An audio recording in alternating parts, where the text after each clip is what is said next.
A child believes that his father and mother are the strongest people in the world. And why take the child out of the womb and adopt it out? I mean, they're not doing that child any good. They're terrorizing that child. You know, if anybody's abusing and neglecting a child, it's them. My daughter's name is Tokata Wichoni. That's her full name, Tokata Wichoni Quiver. And her nickname is Noni. They had her for 5 years. And before she left, she really believed in traditional Lakota spirituality. And one thing I always told her was, don't ever lose your imagination. Always, keep your mind alive by imagining things. When they brought her back, they had her on Ritalin, and there was 2 other drugs, and she, didn't want to take them. And when we got back to the house, I just threw them in the toilet and flushed it.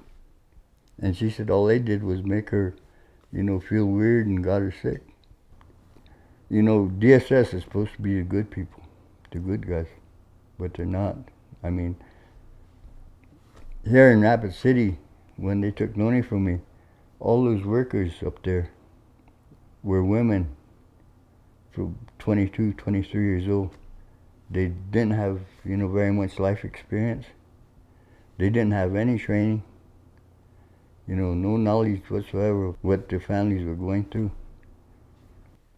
I went to college for 6 years in human services, and I told this woman that I had the training, I had, the classes, I had the life experience. I probably have more training in this field than anybody in that building. And she told me, yeah, but you're an Indian. When they brought her back to Rapid, they put her as a foster family. And she asked, is my dad still here in Rapid? And that's when they told her, no, your dad's in prison. He molested a bunch of kids, so he's going to be in prison for a long time. You'll probably never see him again.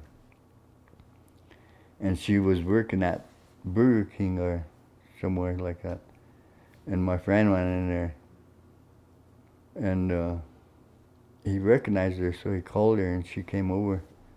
And then she said, do you hear from my dad?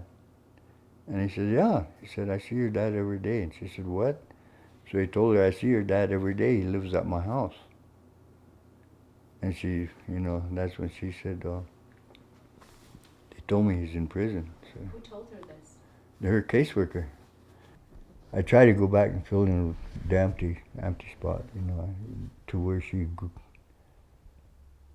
changed from a little girl to the woman she is now. With, and I can't imagine what she was like when she's 15 or like what she's like when she's 16.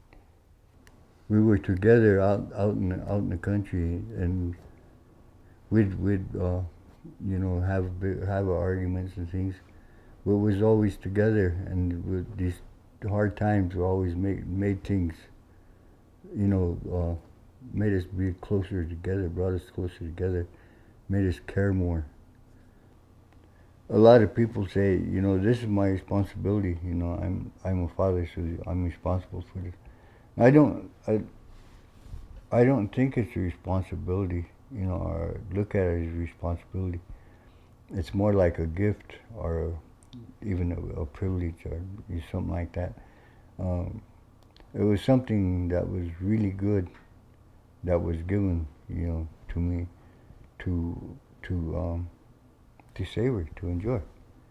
And it was like, in the morning, she'd get up and say something like, it's today, tomorrow. If I told her, well, we can do that tomorrow, and when she wakes up, she wants to know if it's, instead of saying, can we do that now? She'll say, it's today, tomorrow, and, you remember these things. When they took that little girl out of my house, she never came back. She's still gone. And